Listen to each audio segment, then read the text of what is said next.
Well, now to a health alert. Well, health officials confirmed 2 cases of measles in Weber County, marking the first known measles cases in that county.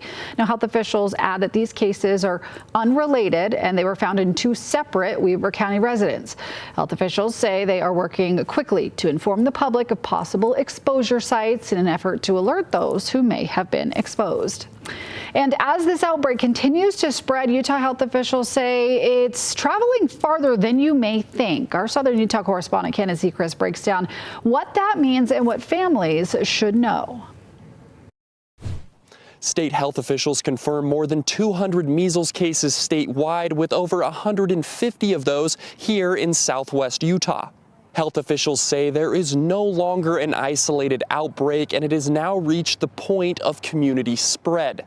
We have exposure sites that include schools, stores, churches, museums, and that's the same for northern Utah. So really, this is not really an isolated outbreak. It is now considered community spread, meaning that anywhere there is 1 or more people that are unimmunized, they are at risk of contracting measles at this point.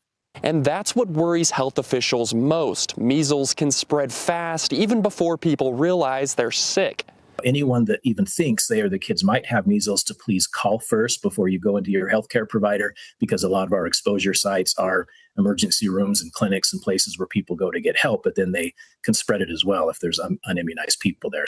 Washington County School District has seen a total of 8 cases since school went into session this August, but hasn't had any confirmed cases since Christmas break. The district says they're prepared to move quickly if a case is confirmed. We have a letter that's kind of been approved by the health department that we then send out to all the parents in that school to let them know, because measles is so infectious. And so we do send a letter out to the whole school if it is in the building, and let all the parents know that, hey, there's been a confirmed case. Health officials say protection comes down to vaccination. About a 94% immunization rate is needed, and right now some counties are well below that. That's fallen below that threshold in a lot of our counties, including Washington and Iron County, down in the 80 percentile or even upper 70s. Anytime you have that situation, or parents deciding, hey, maybe vaccines aren't for me or my kids, you do create a population that is vulnerable for when measles comes through.